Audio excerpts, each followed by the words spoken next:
Bhagavad Gita chapter 9 text 32. Mam hi partha vyapashritya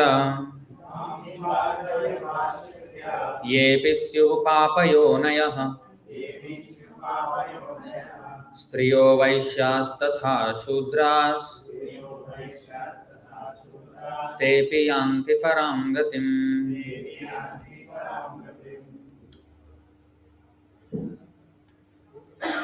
Mam, of me, he, certainly, Partha, O son of Pritha, Vyapashritya, particularly taking shelter, ye, those who,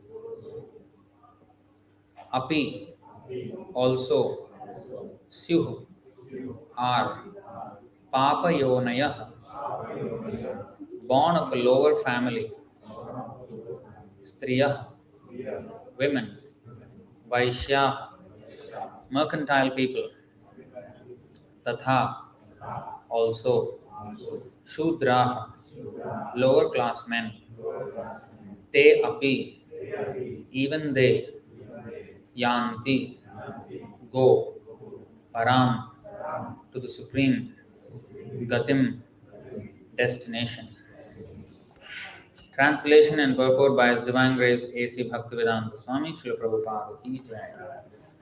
Translation: O son of Pritha, those who take shelter in me, though they be of lower birth, women, vaishyas or merchants, and shudras or workers, can attain the supreme destination. Please repeat. O son of Pritha, those who take shelter in me, though they be of lower birth, women, vaishyas or merchants, and shudras or workers, can attain the supreme destination. Purport. It is clearly declared here by the Supreme Lord that in devotional service there is no distinction between the lower and higher classes of people. In the material conception of life, there are such divisions, but for a person engaged in transcendental devotional service to the Lord, there are not. Everyone is eligible for the supreme destination. In the Srimad Bhagavatam, 2nd canto, 4th chapter, verse 18, it is stated that even the lowest, who are called chandalas or dog eaters, can be purified by association with a pure devotee. Therefore, devotional service and the guidance of a pure devotee are so strong that there is no discrimination between the lower and higher classes of men. Anyone can take to it. The most simple man taking shelter of the pure devotee can be purified by proper guidance. According to the different modes of material nature, men are classified in the mode of goodness, brahmanas, the mode of passion, kshatriyas or administrators, the mixed modes of passion and ignorance, vaishyas or merchants, and the mode of ignorance, shudras or workers. Those lower than them are called chandalas and they are born in sinful families. Generally, the association of those born in sinful families is not accepted by the higher classes. But the process of devotional service is so strong that the pure devotee of the Supreme Lord can enable people of all the lower classes to attain the highest perfection of life. This is possible only when one takes shelter of Krishna. As indicated here by the word Vyapashritya, one has to take shelter of Krishna. One has to take shelter completely of Krishna. Then one can become much greater than great jnanis and yogis.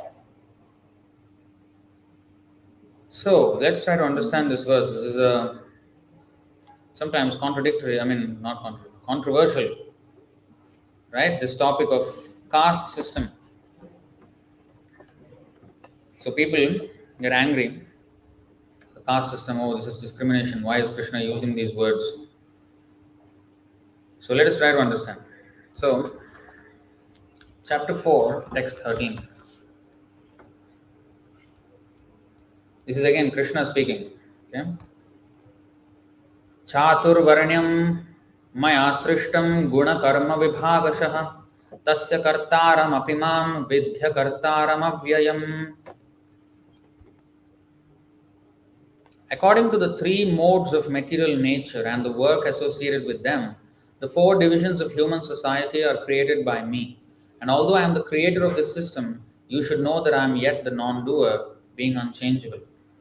So let's try to understand this. What is the three modes of material nature? What is these three modes? Sattvagun, Rajogun, and Tamogun. We have heard the word Sattvic, right?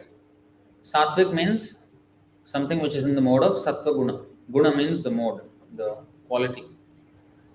There are three qualities which are Sattvagun, Rajogun, and Tamogun. Sattvagun means mode of goodness. Rajogun means mode of passion. And Tamogun means mode of ignorance. So these three gunas are governing the and everything in this material world. For example, creation happens by Rajogun, mode of passion. Maintenance happens by Sattvagun, mode of goodness. And destruction happens by Tamogun, influence of Tamogun, or mode of ignorance.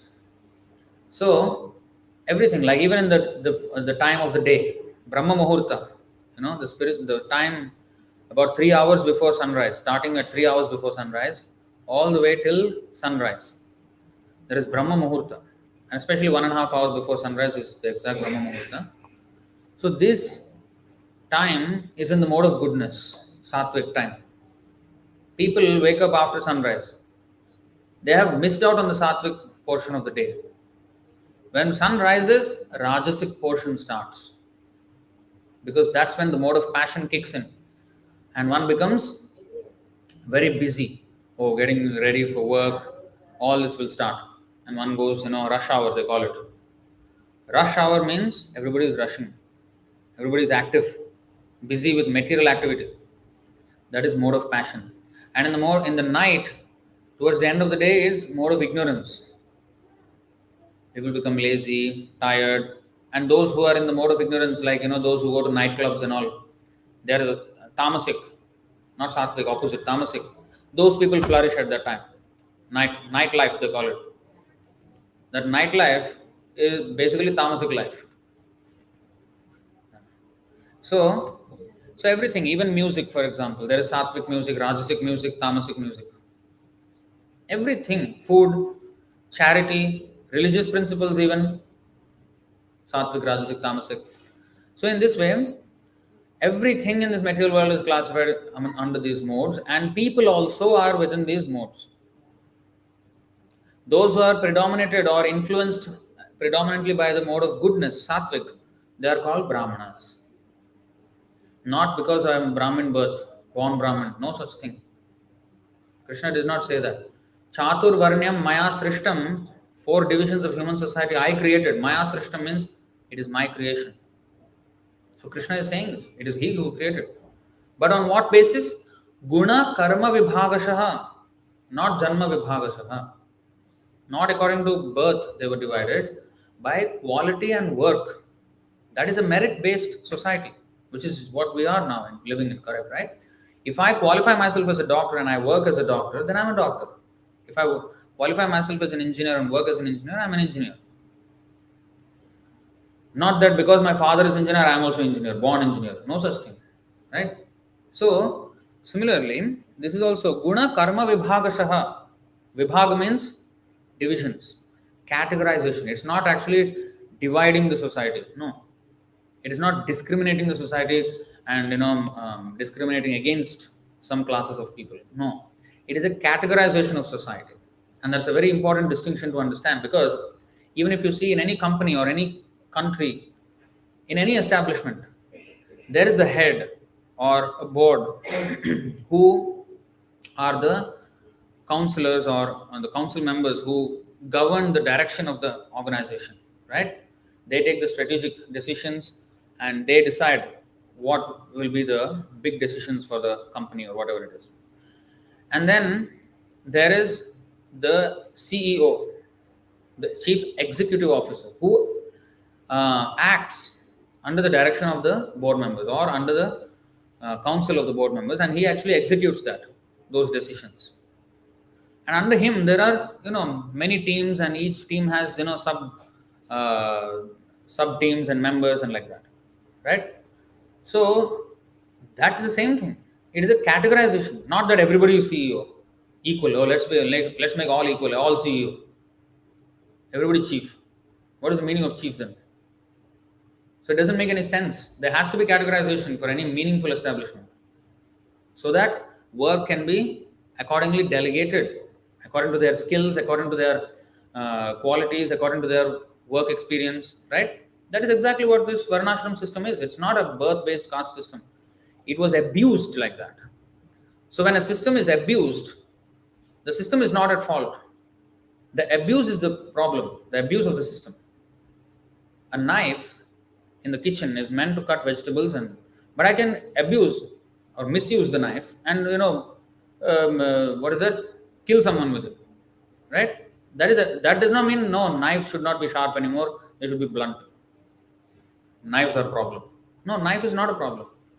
It has its proper use. In fact, it is blunt knife means it is useless. Cannot cut anything with that. So we need sharp knife. But the sharp knife, when it has a quality, it also comes with a concomitant danger also. So, but we must know how to handle it. So similarly, any powerful system has its own concomitant dangers if it is misused. So, this Varnashram system is such a perfect scientific system of classification of human society, because the goal of such a society is not GDP, gross domestic product, or the collective uh, financial status of a country. No, that's not the. To increase our financial status is not the goal of such a society. Although they will be financially well off if they follow the Varnashram system. What is then the goal of the society? Now, if you see how we classify what is a developed nation and what is an underdeveloped nation or developing nations, by their financial capacity, right? Um, but Vedic classification is by how much you're spiritually progressed. And it's not that spiritually progressive countries used to be materially impoverished or they don't have proper wealth. No, no, no, no. Arjuna's another name was Dhananjaya. That means he's the conqueror of wealth. They used to eat on golden plates. Now we're eating plastic plates. Huh? Who is more richer? They were far more. In fact, people in those times used to live comfortably. Now people have to work hard like asses to get some little chapati every day. Oh, day and night they're working, right? So people did not used to work like that. Easily they could get their necessaries. Ultimately, we have to see whether we are happy or not. What is the use of simply technology and technology? Is it making my life miserable, or we think it is making, it is, I can communicate with my family from here. It did not used to be there before. Now it is possible. So we are advanced. But then now you're from a million, thousands of miles away from your home. That time there was no need of calling from somewhere. They are staying in the same home. They are having their own field, their own cows. Done. Their work, their staying, their income, everything is done. And there used to be barter system, which is actually good in a way. Of course, there are gold coins; those were also there, but mostly barter system. Why it is good? Because you don't have the free money. Because with money, what happens? Yes, you can do whatever, you can buy whatever, right? But I can also use it for wrong reasons. Whereas if I just exchange rice for vegetables, there's nothing, anything else that I can do with it. But if I have money, I can intoxicate myself. I can waste money in different ways, gambling or illicit sex, meat eating, unnecessary things will start. So anyway, it was there. Gold also was there, and everything was there. But the thing is, it was properly used because people knew what to do with their life. So those in the sattvic mode, sattvagun, they brahmanas, they used to counsel the kshatriyas, the rulers. The kshatriyas used to rule the kingdom according to the instruction of the brahmanas. And the brahmanas did not get pay for this. Because once you get a pay, then once your livelihood depends on someone, you can't tell them what to do. Hey, I'm paying you. Who are you to tell me? They will tell. Oh, then I have to just keep my mouth shut. So they never got pay. Free counsel they gave to the kings. Then were not interested. They maintained themselves in a Very simple life, no opulence, simple life. So in that way, they can be very frank with what they have to say, and that's how it was. The integrity was there, and Kshatriyas, they used to rule according to the instruction of the Brahmanas, not independently, and they had no jurisdiction over the Brahmanas. I'm talking about qualified Brahmanas. Not talking about somebody who wears a thread and does nothing about the religious life. We're not talking about idiots, which is now what caste system has become in India. I'm speaking from so-called Brahmin family I came. 10 years old, I got this thread, sacred thread. What did I do so sacred about it after that? Nothing. Did some Sandhya Vandan for 1 month. After that, my father, okay, fine, he was busy, stopped, everything stopped. What is so sacred about the thread? I can make with any thread, I can make one thing and put there.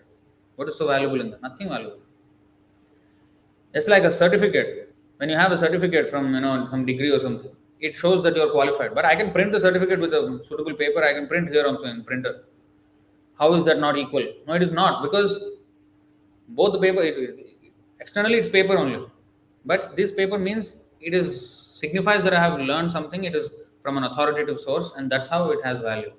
Otherwise, it is just paper. So similarly, this thread meant something before, and it's supposed to mean something, which it does not now. Oh, we have to do Upanayan sanskar. Why? What is Upanayan? They don't even know the meaning of the word. Upanayanam means to approach the spiritual master, the guru, to learn this Vedic knowledge. That is the meaning of the word Upanayanam. Upanaya means to come near. So, they don't even know what is the meaning. Simply some ceremony, some family tradition, that's it. Tradition actually is not even traditional. Traditional means the full thing, not just a ceremonial thing. What follows after that? That means he has to be admitted into the Gurukul. Where is the Gurukul? Where is the Guru?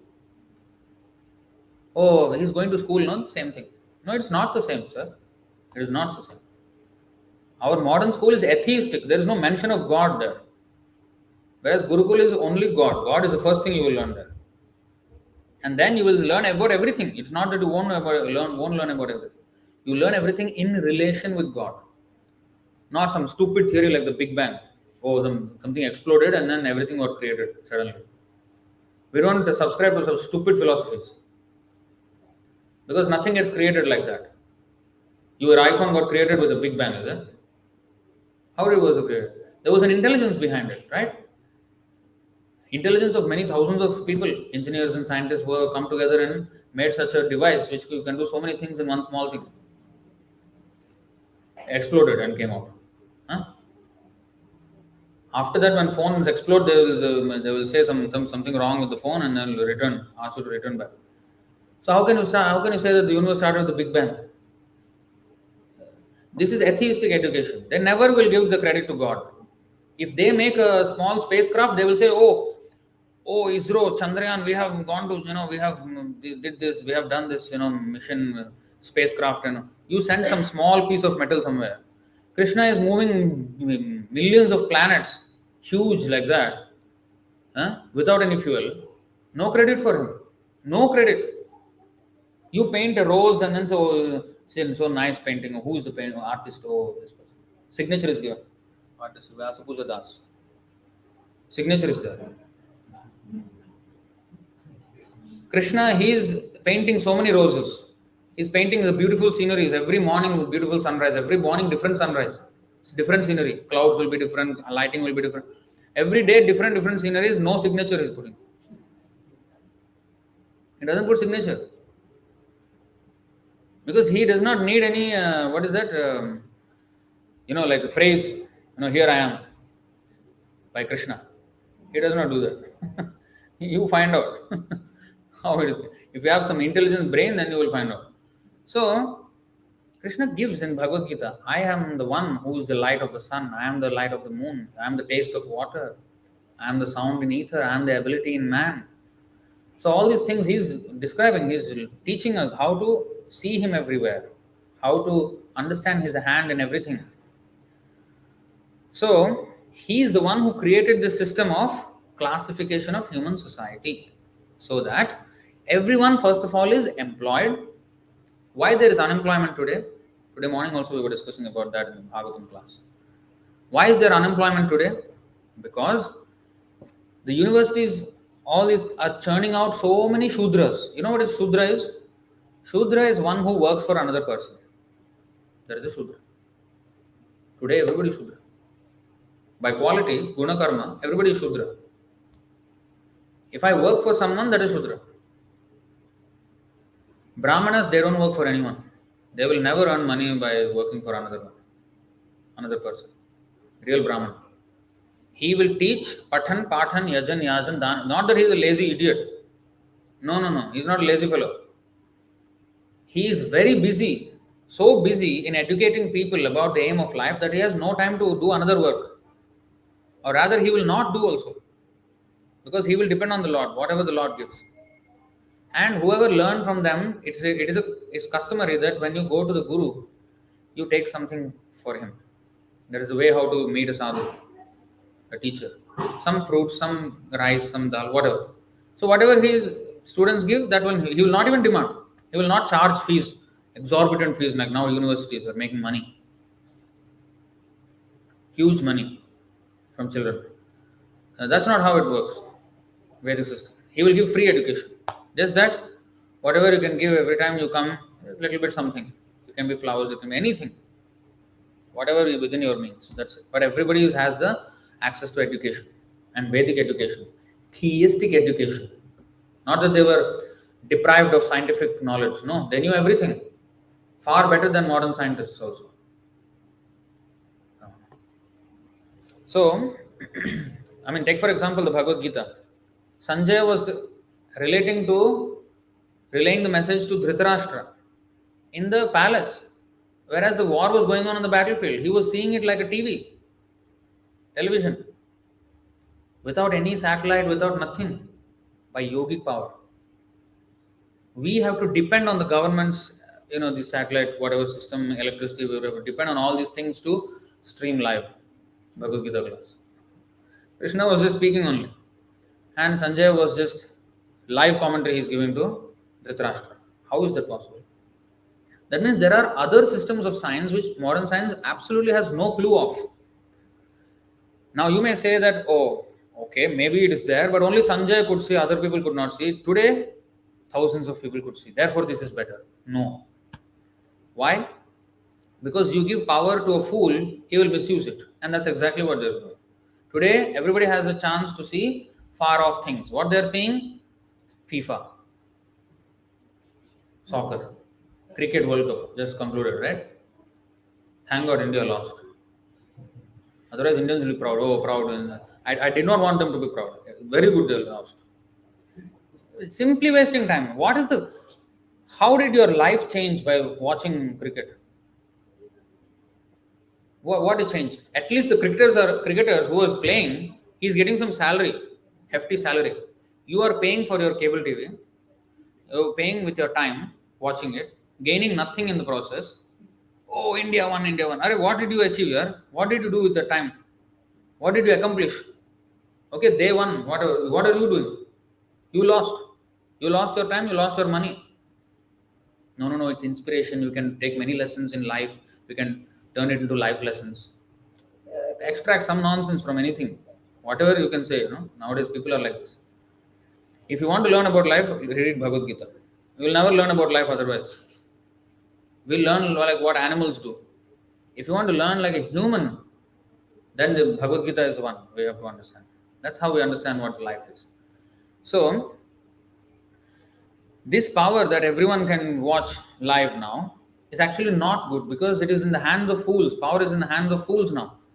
Not only you can see all nonsense, people, oh, content creator, I'm a content creator, I'm a YouTuber. What are you doing? Doing prank videos. So, there are of course some people who do some health advice or something, doctors, mostly, real crap. Many people are speaking nonsense now, and many people are there to consume such nonsense. So is this a real productive use of our time? We're going to die, remember. With every second that is passing, we're closing in on death. We are approaching death. Let's be honest. We are celebrating our birthday. Oh, I'm 30 years old. Nowadays they say I'm 30 years young, I'm 70 years young. Hey, young, stop your, you know, let's be honest, you're dying. You're 70 years closer to death. Okay? Wake up at least now and start reading Bhagavad Gita. This is what I actually want to say when somebody says like that. But I say, yes, good, Hare Krishna, chant Hare Krishna. We'll just say so nicely, but honestly, inside my mind, this is what is going on. 70 years young. Don't be proud of your 70 years young, Baba. You're 70 years closer to death. However healthy you are, so you're 70 years closer to death. That's the naked, stark, naked truth. And there is nothing to celebrate about. Now, if I get a news that I have cancer, okay, how will be my this thing? Mood? Happy, celebration. No. No, right? Why are we celebrating that we have come this far from our birth? That means we are going this bit near to our death, right? We don't know when the death comes, but this much I am now near. If I am now, I am 37 years old. I am 37 years closer to death than when I started off in this body. So is there a cause for celebration? Now, I may not know what will kill me one day. What will kill this body? Of course, the soul does not get killed. But that is definitely going to come. Not that only when I get cancer news, oh, now I should be afraid. Now I'm going to die. Surely I'm going to die. No, no. That surety was there the moment we were born. Moment the baby came out, surety was there. One thing was sure.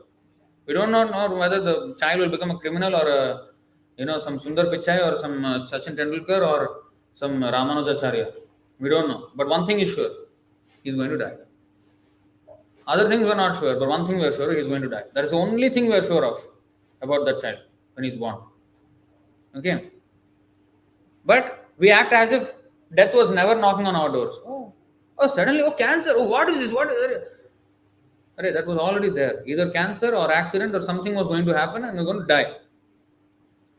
So, okay, going to die. What then? Why should we be concerned about it? The reason is that in this short human life, you are given the gift of the brain to understand who am I? What am I here for? What happens after death? Why did I take birth? Who is God? What is my relationship with Him? Why did He create this whole universe? Why am I put in this universe? Why am I suffering? I don't want to die. I'm forced to die. I don't want suffering. I'm having suffering. Why? These are the questions which we can ask in human life. In animal life, we cannot. And we have been through those animal lives. We could not. Right? Many, many lives we have taken. Now you may question, how do you know? Read Bhagavad Gita. You will know how we have taken. And that's the reason why everybody is different. Because we are all carrying our different baggages from different past, different lives.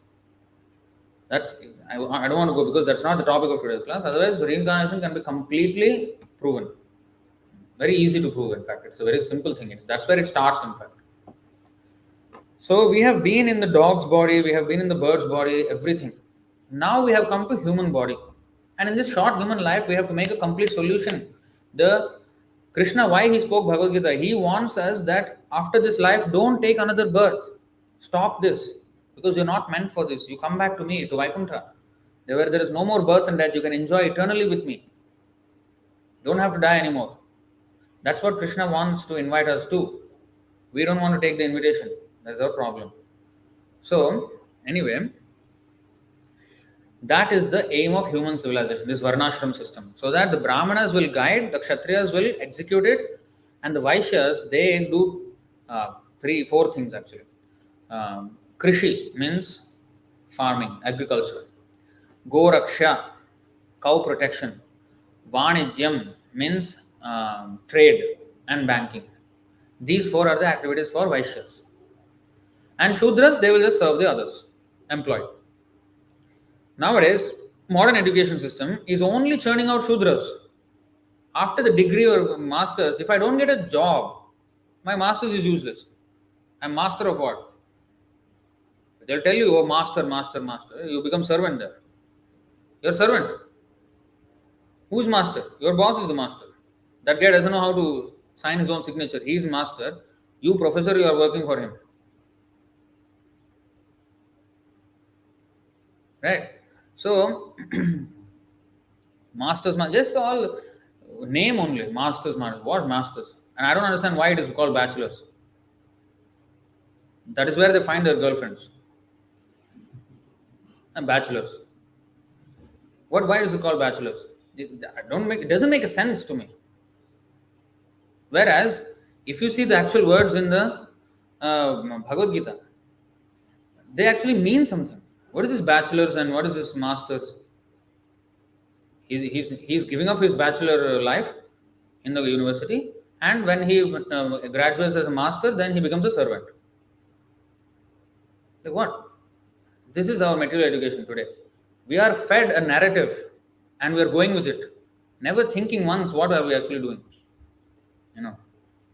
So that is not supposed to be.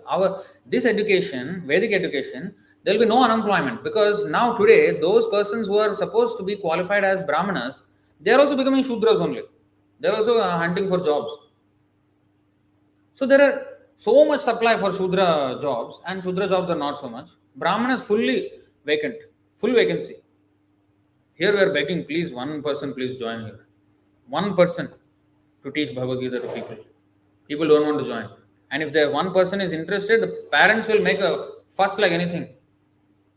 No, why he should join temple? What is this? This is as if it's the worst job in the world. They behave like that, parents. When a sadhu comes to your house, oh, blessings, we want blessings. When your own son becomes sadhu, why did you become the nonsense fellow? This is how they behave. They have no regard at all. So we don't have time for this kind of nonsense. If you want to join, just join. If parents are going to make a noise, let them make noise. Okay? We are not here to say that, oh, obey your parent. We will say obey your parent, but your parents must say the right thing, then obey them. Parents are saying wrong thing, why we should obey? Who asked you to obey? Prahlad Maharaj, Narsimhadev, you know the story, right? Narsimhadev, Prahlad Maharaj, Hiranyakashipu was the father. Did Prahlad Maharaj obey his father, Hiranyakashipu? Hiranyakashipu said, don't chant the name of Vishnu. He chanted. When a father or mother is speaking nonsense and don't go to God, we cannot obey. I'm sorry. Krishna is our real father. So we don't preach this kind of mundane morality that is devoid of real morality, transcendental morality. Parents should be respected. We don't deny. But not only that the child must respect the parents, the parent also must do his duty towards the child. Not that you demand respect from the child and you do nothing about it. Right? You see what Shastra says. See 5:18. Guru na sasyat, svajano na sasyat, pita na sasyat, janani na sasyat, daivam na tatsyan, napatisya sasyan, namo chayedyah samupeta mrityum. One who cannot deliver his dependents, that means, deliver means from this, give moksha. Namo chayet means deliver them from this material world and bring them to Vaikuntha. So one who cannot give moksha to his dependents from the path of repeated birth and death should never become a spiritual master, guru, a relative, a father, a husband, a mother, or a worshipable demigod, or, in other words, it is there, even a king. You cannot take up these positions if you are not going to give moksha. That means parents, for them they have children. Okay, this boy has taken birth in my family. This should be his last birth. He should not take another birth in the material world and suffer again. Punarapi jananam, punarapi maranam, punarapi janani jathare shayanam. Iha samsare bahudustare, kripaya pare pahi murare. This is Shankaracharya wrote. What is that? Birth again, death again, and again sleeping in the womb of the mother, again going through the whole thing again and again and again. Millions of times we have been through this. How long will you want to keep doing this? So the parents must make a resolution that this is the last life in this material world for this child. He is not going to take another birth. That should be the determination of the parent. Not that, oh, I'll give him nice education so that he can get nice job and nice wife, and after that die like a dog and then become a dog next life. That's not the aim. Yeah, give a livelihood. Livelihood is one thing. That's one of the aspects of life. Don't treat like it's the main aspect of life. It's not. Livelihood is what our modern education is doing, is giving a livelihood, and that too Shudra livelihood. That you have to work hard 12 hours a day to get some money and food on the plate. But what to do with life itself? We're not learning. I'm sorry if all this is sounding very harsh and bitter, but let's be receptive for a second. And this is the hard truths of life. Bhagavad Gita is not meant to sweet talk you into and fool you. Bhagavad Gita is not here for this. Bhagavad Gita is to enlighten us. And when we are sleeping, when somebody is waking us up, it doesn't feel right. It doesn't feel good, but it is the right thing to do, to wake up to reality. Yeah. So please bear with these words, because these words are not said with any anger. It is just there to, Krishna himself uses these words to wake us up to reality. Because we are experiencing a packaged version of cruel reality that is packaged as something which is nice and beautiful. That's how Krishna packages. That is what Maya is. It's like the sweet poison. It tastes sweet, but it is poison. We should rather take the bitter medicine and not the sweet poison of Maya. So that's why this language is like that. So, but if once we understand it, it actually will be very sweet. You will enjoy this language. Not like a sadist, but actually find meaning in this. So, here it is said, one should not become a father and mother if he cannot deliver his dependents. If a father and mother take to their family in this way, yes, they are worthy of respect by the children. The children should respect such parents. Some people say, oh, mother and father are the first God. They are more important than God. Who came up with this philosophy? Can you show me one Shastra? Who came up with this nonsense philosophy? Huh? Every time they say this, oh, mother and father are the first God. No such thing. Without God, the mother and father cannot exist. Okay. So, God, Krishna, he puts the soul in a particular semen of a man and then injects it into the womb of a woman, and there he takes a body. The mother has no clue how the body is developing inside. She is only bearing the weight of the body only. The mother has no clue. She is not, okay, now I am creating the head, now the nervous system, now the stomach. She has no clue of what is happening. She is just suffering. 9 months is suffering. Inside, Krishna is making all the engineering. He is making all the engineering. Jai Shri Shri Ram. So, we should always remember this. So, this should be the proper way. Now, coming to we have not even honestly touched the topic of today's verse. So, here Krishna is saying, Mami Partha Vyapashritya Yepisyuhu Papa Yonayaha. This caste system, now we understood what is caste system. It is not exactly caste system, it is called Varnashrama Dharma. Caste system is a word that was used by the Christian missionaries who came to India, and then they saw some abuse of some system. Okay, let's use this to condemn the entire Hinduism and make them feel bad about their own religion, so that we will introduce the so-called equality and everything. But actually, there is not equality. Yeah. We were hoodwinked very nicely by the Britishers and before that the Mughals in India. And we are still having that remnants of that colonial hangover. We are still having it.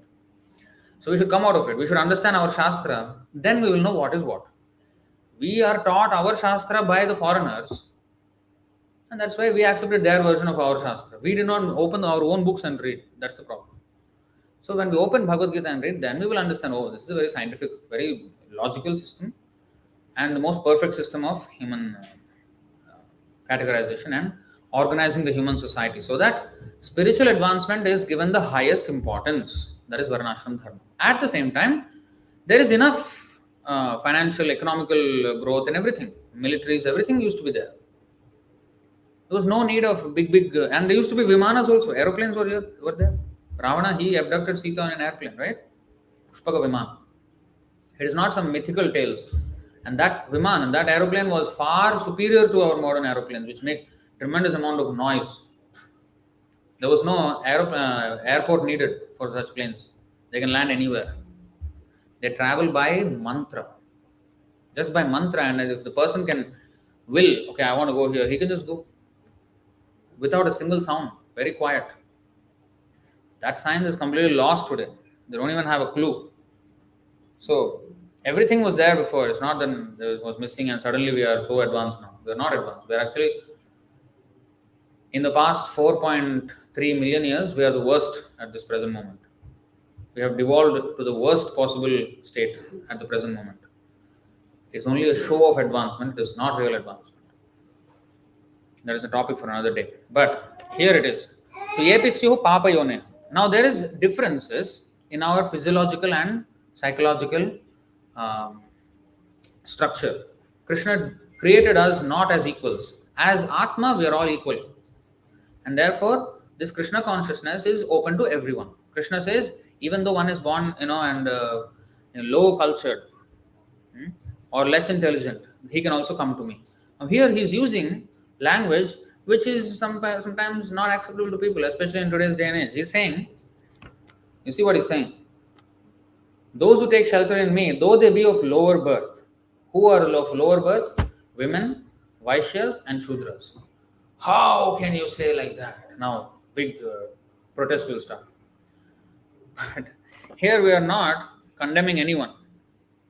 If Krishna says that women is lower birth than man, it has to be accepted.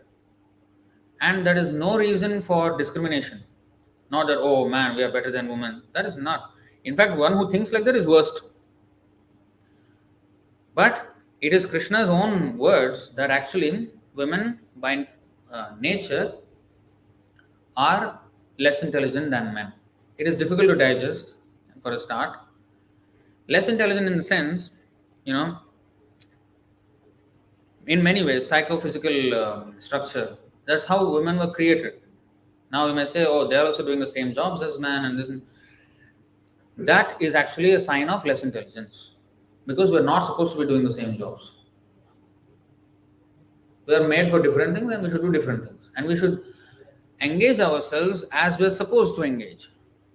That is actually a sign of intelligence. Who are the best devotees of Krishna? Gopis. They're supposedly women, right? And Kunti Devi. Even sannyasis, they hear her prayers. So there is no, in spiritual life, there is no bar for who can be highest. But materially, the body is created in such a way that women have to depend on men. That's the nature of it. Nowadays, they want to be independent and they want to stay independent. That is actually a very unnatural situation. They need men. And that's why the man has to be stronger, both spiritually and materially. But, and it is said, men are supposedly predominantly in the mode of goodness. It is because they are not trained right today. There is no Gurukul system, there is no Brahmachari system. And that's why when they associate too much with women, associate means not just being with them or talking to them, just craving for them even. Today's cinema, what they are showing, how to go after the woman. And not only that, now there is even worse, porn, all kinds of nonsense are going on. So how would you expect the child to have good moral principles? The boy, how can he have good moral principles when he's fed with all this propaganda? In the name of entertainment, what are we taught? How to run after the woman. And the woman is learning how to run after the man. This is the story of every single movie has to have this story involved. What are they teaching? And that is called association.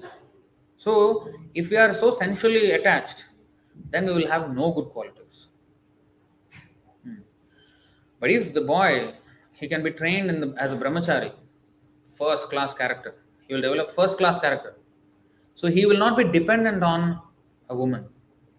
And that's how he should enter, even if he wants to enter family life. He should not be overly dependent on the woman. There is a recipe for disaster. Because a man is supposed to be the guru for the wife. And he should guide the wife spiritually, engage her spiritually with affection. For that, he has to be capable enough to do that. Not just materially strong, spiritually strong. But if he cannot do that, then he will go under the influence of the wife. Women generally are in the mode of passion. It is said in the Shastra that women have lust which is 8 to 9 times greater than that of a man. And it is actually necessary for them to have that, because the amount of pain that they have to go through during pregnancy.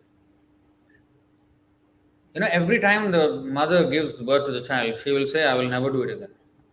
I don't want another child. Enough. This is too much pain. But after some time, she will have again. To accept such pain, there has to be enough incentive for her to do it again. The man doesn't have so much pain in the whole issue. The woman is the one who goes through all the pain. But for her to willingly, voluntarily accept that pain, she has to have that much more appetite for lust in order to be able to do that. That's why Krishna has created her like that. Now, but if she is nicely trained from young to be shy and to be religiously conversant, to always engage in religious duties, then she'll be first class. And then when she's wife also, she will be chaste. Chaste women are first class women.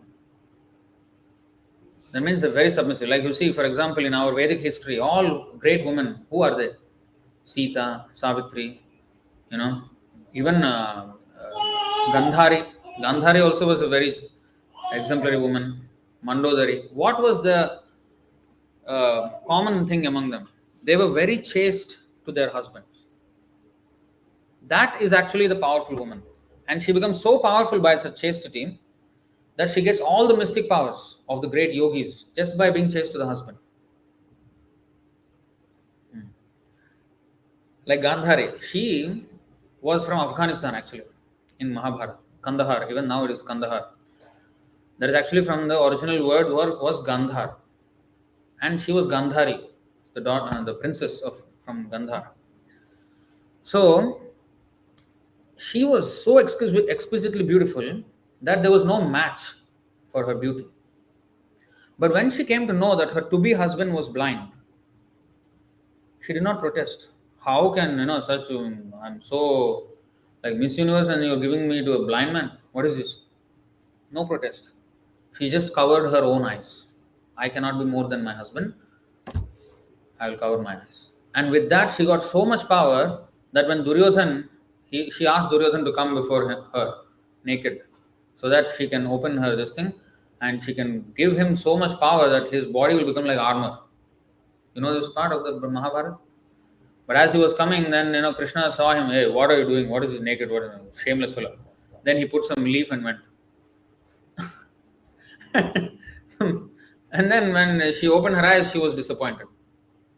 You see, Krishna had his ways. That even here also, there's now the rest of the body is like armor, but that part is not like armor, and therefore in the thigh, this Bhima could, he hit him on his thigh and killed him. See, so she so much mystic power, and not only this, there was this another story of the leper Brahmana. The wife was so powerful that she stopped the sun and the moon. She stopped the sun from rising up. She controlled the planetary movement just by her chastity. Anyway, that's the whole story. I don't want to go into that. So even though, women and men, they have different roles in society. We are not meant to be same. It's not. To just compete and say that we are same, that is useless. That is actually a sign of zero intelligence. Everybody must do their role in the society. The man, he will earn, but the woman actually is supposed to take care of the children so that they are brought up in a nice way. But now, Both have to work because financially not enough. And then children, they don't have proper guidance, and they're having wrong company, and they're learning wrong things and becoming a disturbance when they grow up to society. They're becoming a disturbance. And such people, because they're unstable, they're not no values, they cannot stay in any relationship, and marriages are breaking now everywhere. It doesn't last very long. Why these things are becoming more and more common? Because of this lack of proper upbringing. We think, oh, I am so see, women also astronaut, women also bus driver, women also engineer, CEO, therefore we're equal to men. At what cost are you doing that? And how? And even ratio wise, they cannot match the ratio with men. What the men do, one woman may do. There are 99 men are doing. 999 men, same thing. One woman has come. Now everybody equal. How is that possible? So this is a useless competition. Just like the man doesn't say, I can also work in the house, I can be a house husband. He doesn't do that, right? He has no business proving himself that he is equal to the wife or equal to the woman. But women are very much nowadays, especially Western, this whole thing, are very much eager to show themselves as equal to men. They say, oh, we were suppressed for many, many hundreds of years. Now we want to show that very. It's not suppressed. They were very happy before. How do you know you were there? Is it 200, 300 years ago you were there? So they were quite happy. According to Shastra, they were quite happy, at least. That we know. From Shastra, it is there. From Itihasa and Puranas. Nowadays, these all things are starting suddenly. So anyway, women by nature, they are considered of a lower birth, lesser intelligent than men. But that's no disqualification. Or even Vaishyas and Shudras, supposedly not so much intellectually advanced. No problem. Krishna is saying, however low one may be, whether you may be women, Vaishyas, Shudras, the body may be like that. And we should not. And when women feel bad about, hey, how can we say like this? That means that is a sign of less intelligence. Because why? We are not the body. Yes, I am now trapped in a woman's body or man's body or whatever. Yes, Krishna has created. If Krishna says that he created this body as a less intelligent, okay, I will accept. But I am not the body anyway. I am the soul. So I must detach myself from the identity of the body. And if man thinks, oh, I am more intelligent, yes, I am better than. If he becomes proud with that, that is also stupidity. Then that is a display of foolishness. So this is not for like discriminating or fighting. No, this is to understand how things are so that we can conduct ourselves properly. Okay. So now Krishna is saying anyone can reach me, and here it is said among the Brahmanas, Kshatriyas, Vaishyas, Shudras, Brahmanas are supposed to be the most intelligent of and they are the head of the human society. They can learn the Vedas, they can memorize, they can remember, they can apply, they can quote, and they can guide the rest of the population. And the Kshatriyas, they are second class. Vaishyas, third class. Shudras, fourth class. And when you say class, again, it is not for discrimination, classification. Yeah? And it is everything is necessary. Just like head is necessary, arms are necessary, stomach is necessary, legs are necessary. Not that the whole part, everything is head. What kind of body you will have? Horrible body. Dysfunctional and ugly. But every part is required, right? So similarly, every first, second, third class, fourth class, women, everybody is required for the society. So now, Krishna is saying everyone can come to me. It doesn't depend on your status of, the material status. Everyone is equally eligible to come to me. There is no bar. In fact, Krishna is so kind that women, in fact, come in greater numbers to any religious function, because men are more, rationally invested. They want more rational understanding of anything. Then they will be more invested in that. Women, just by sentiment, they have automatically, devotional sentiment for the Lord. So that is a special gift given by the Lord for the women. So that's why you will find men will come slower into this path than women. So that is a special benediction. Krishna gave them, although intelligence may be less, but the devotional sentiment is higher. Easily they will accept. If it is wrongly used, they will be gullible also. That is also there. That's why everybody should be properly guided, and then everybody will come to the right path. Okay. Now, in the purport, Prabhupada quoted this verse. There are lower than Shudras also people. Kirat हूणांध्र पुलिंद पुल्कषा Abhir Shumbha यवनाः खसादयः येन्ये च पापा यदपाश्रयाश्रया शुद्धन्ति तस्मै प्रभविष्णवे नमः. Kiratas, Hunas, Andhras, Pulindas, Pulkashas, Abhiras, Shumbhas, Yavanas, members of the Khasa races, and even others addicted to sinful acts can be purified by taking shelter of the devotees of the Lord due to His being the supreme power. I beg to offer my respectful obeisances unto Him. Who are these, all these Kiratas, Hunas, and everybody? You see, Kirata, a province of the old Bharat, and especially they are blacks. Huna, part of Germany and Russia. Hungary is coming from this Huna. That's why Hungary. Now in English we call it Hungary, but in even in Hungarian language they don't call it Hungary. Hun, they say. This is Huna. They're from there. Andhra, I am coming from Andhra. Yours truly. This is also considered, lesser than Shudras. And Pulinda, the Greeks. Pulkashah, another province. I don't know where this is. Abhira, part of old Sindh. Sindh in Pakistan. That region. Shumbha, this is also not known which province. Yavana, the Turks. Khasa Adaya, the Mongolian province, the Chinese, the Korean, the Japanese. Khasa means those who have very little hair on the upper lip, like these people.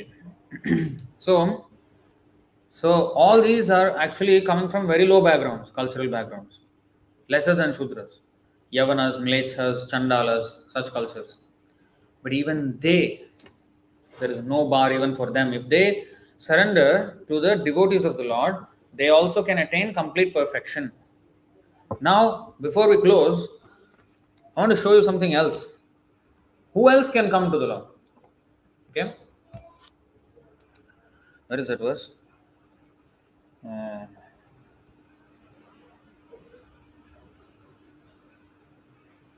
Let me see.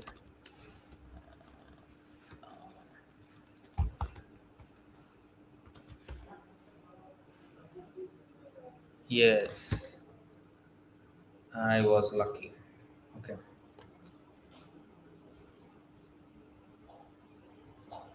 Let's see if this is the actual one. Yeah. You see, this is another verse. 11, 12, 3, 4, 5 and 6.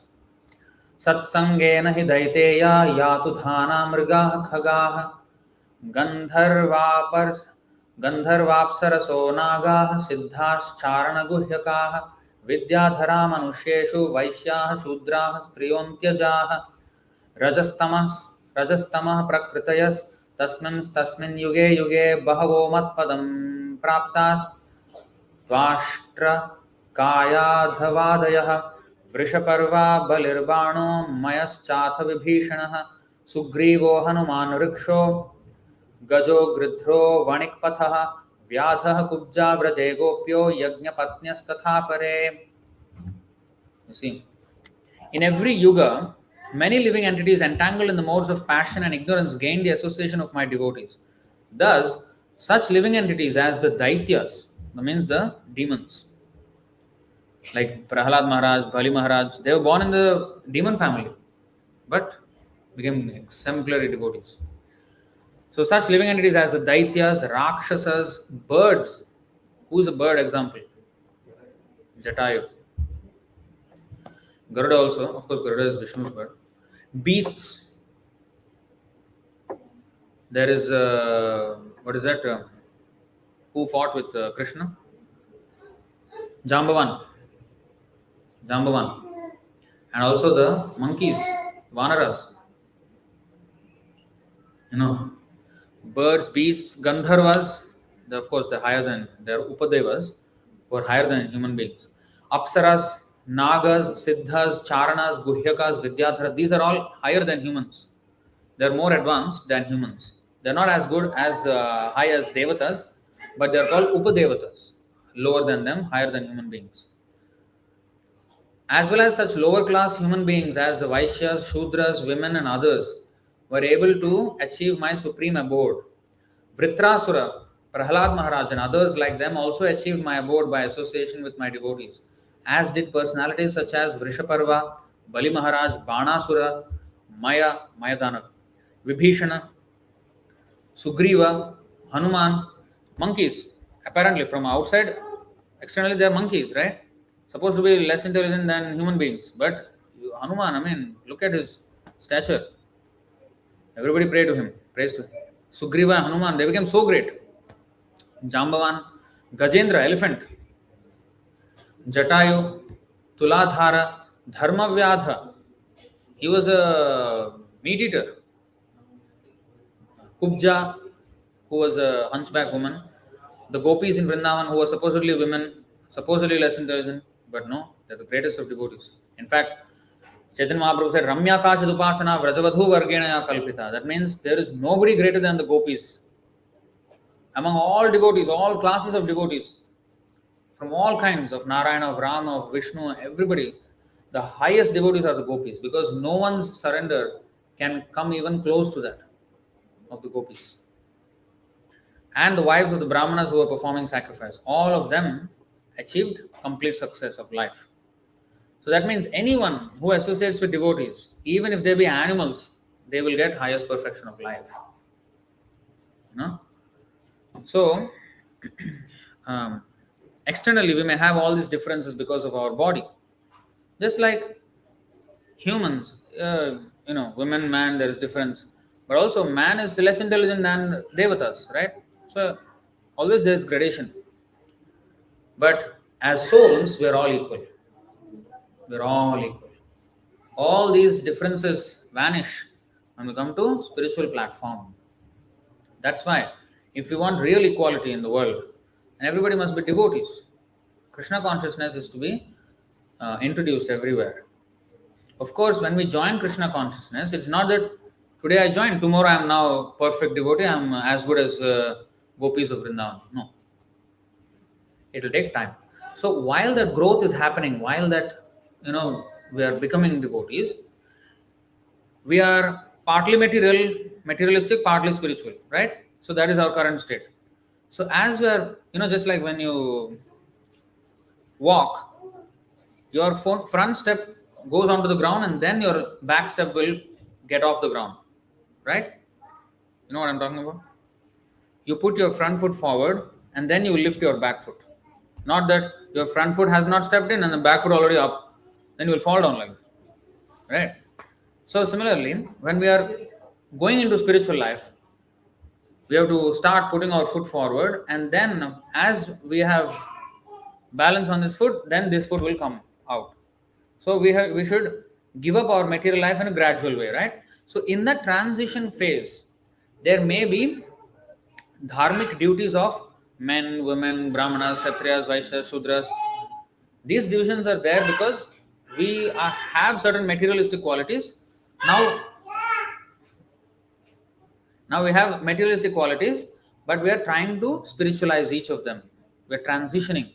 So in the transition phase, there are rules. That's why there is Brahmana dharma, Kshatriya dharma, Vaishya dharma, Shudra dharma, Stri dharma, and then there is Brahmachari dharma, Grahastha dharma, Vanaprastha, Sannyas dharma.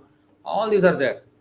How one should behave, each of them in the part of the what is their role in society. So we should act accordingly based on our bodily and our psychophysical nature. But that is because now we are still currently in that grasp of these triguna, these modes. Eventually, when we become completely pure, then there is zero difference. So that's why you will find still, even in the temple, oh, you are saying equal, but you are putting one carpet for men and one carpet for women. What is this? They may say. Right? So that separation should be there, because materially we are still materially in, we are still not completely spiritual. We are growing to that. So in this, we have to still maintain the separation. There should not be free intermingling between men and women. That is actually a low-class society. So, of course, so much can be spoken on this topic, but we will stop here. Any questions or comments on this topic?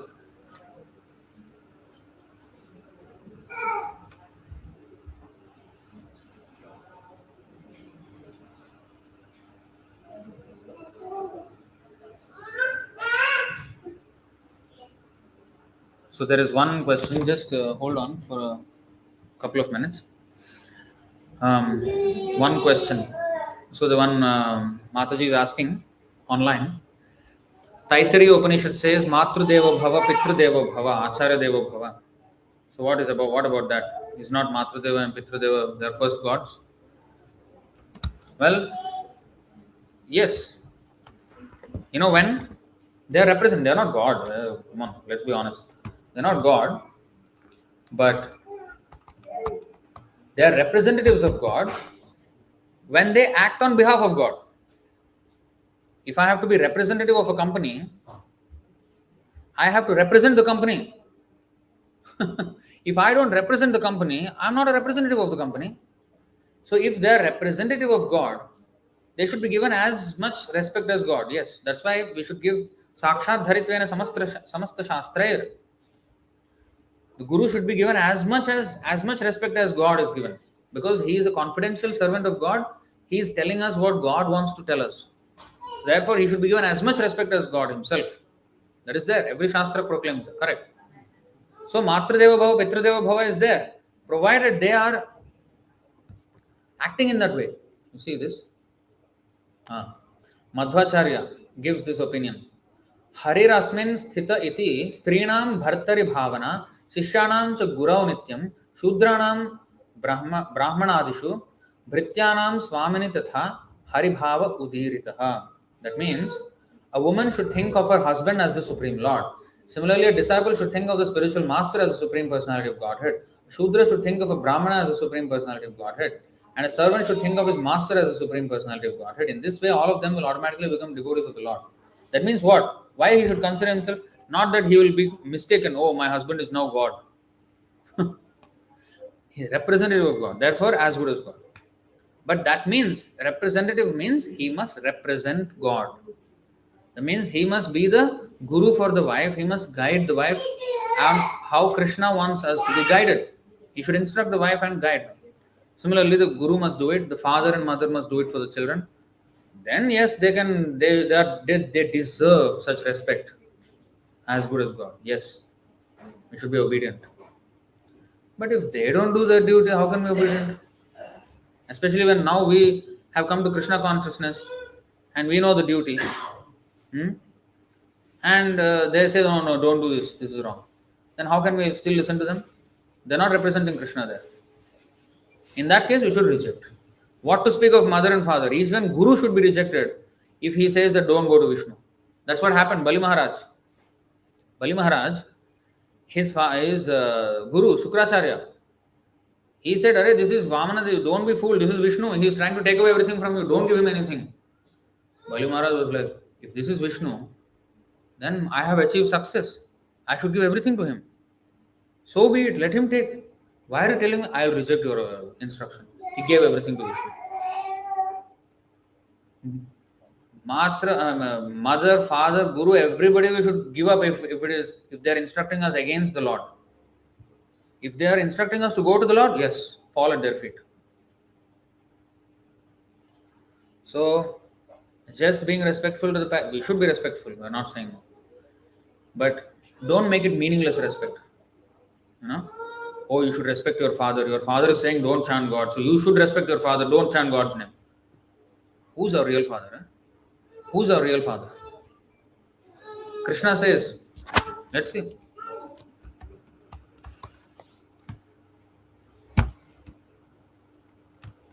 Pita aham. Pita aham. Krishna is saying, I am the Pita. Pitaham assa. Of who am I the Pita? Hindus? No. Jagato. The entire universe. Entire living entities, I am the Pita. Pitaham assa jagato mata dhata pitamaha. Vedyam pavitram omkara riksama yajurevacha. He's saying, I am the father of this universe, the mother, the support, and the grandsire. Pitamaha, also I am. He is the real father and mother. So if this father and mother is only for this body, soul has no father and mother. Mother is Krishna. So real father and mother, if today my father and mother are upset because I have become Krishna's devotee, Krishna is very upset with us. He is our real father. For millions of lifetimes we have been away from him. When I'm going to become obedient to that father? When? Who is our real father and mother? What about my previous life's father and mother? Will I be obedient to that? I don't even know who they are now. So, our real father and mother is Krishna. So, that is the most important relationship. We have forgotten. We have been a rascal child, a disobedient child for far too long. We have been a maverick, rebel. We have been a rebel for far too long. We have to become obedient to that father. So, that is real morality. And if anyone comes in the way, disregard them. This is actual morality. Disregard anyone who says that you don't surrender to Krishna. Disregard. Whoever it may be, however respectful you may be, respectable you may be, disregard.